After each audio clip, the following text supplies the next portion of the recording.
Arthur Rich. I'm running for 1st Congressional seat of North Carolina. It's the poorest district in the state and the 6th poorest in the country. The reason I carry this baseball bat around with me everywhere is I tell everybody that it's time to hit a home run in North Carolina's 1st district. We need to get people to work, and we need to grow our economy. I couldn't have asked for anybody to do my presentation any better than every speaker that came before me tonight. I have been working as an accountant for the last 8 years. I still farm.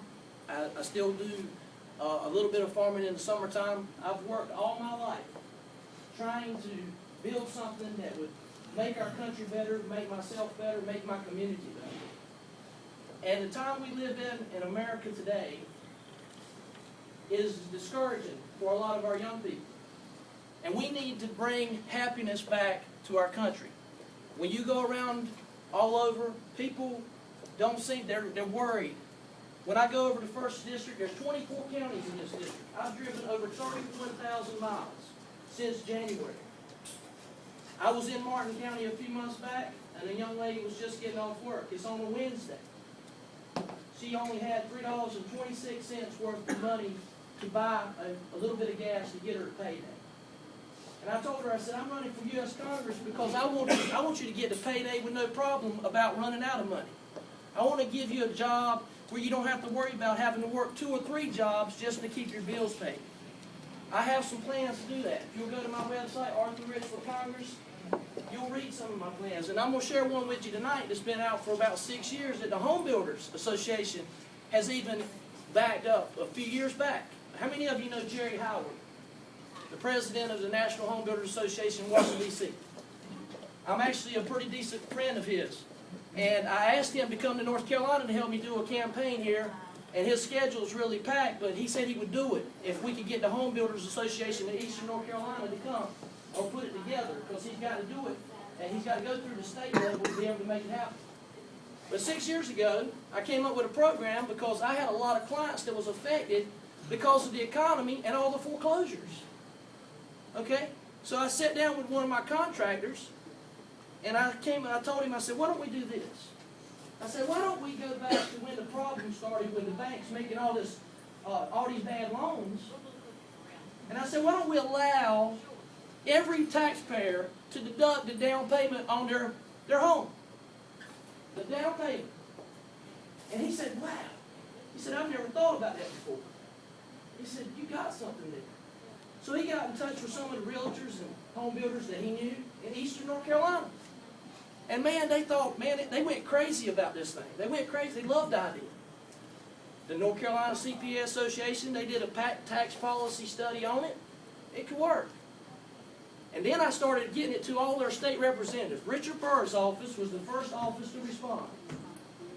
And then he wanted to get it scored by the Congressional Budget Office. And then I got responses back from McIntyre's office, Renee Elmer's office, several other representatives' offices. And I mean, from coast to coast. I had people calling me from California wanting to know about this housing plan. Nevada, Miami. They loved it, and it would work. But the problem was, Washington got tied up in politics. They wanted to bail out the banks. And that's where all this stuff came from. And all this stuff got pushed under the rug. And they asked me, would I go testify in front of the Financial Ways and Means Committee in Washington, D.C. if they could get this to the floor in Washington, D.C. I said, absolutely. You know what they evaluated? They said if we could have got this thing passed through Congress in 2009, it would have saved over 500,000 jobs in the housing sector of our country. And it would have bottomed out the housing and foreclosure market. So people could have kept their homes. They would have never had to be vacated. How many abandoned homes do you see now all over? I can take you to hundreds of them in the 1st District. And you know, I even wanted to do a program with the veterans where we could take some of these abandoned homes and put some of our disabled veterans in there. Think about if we could get them occupied, then we clear up the market, and then the home builders can go back to work generating thousands of jobs. That's what it's all about. We know that the Home Builders Association, or the Home Builders of America, creates jobs. And they work. They keep the economy going. They keep people buying stuff at Lowe's and Home Depot. But folks, That's not the only thing I've got. I've got another program that actually would make minimum wage tax-free for every citizen.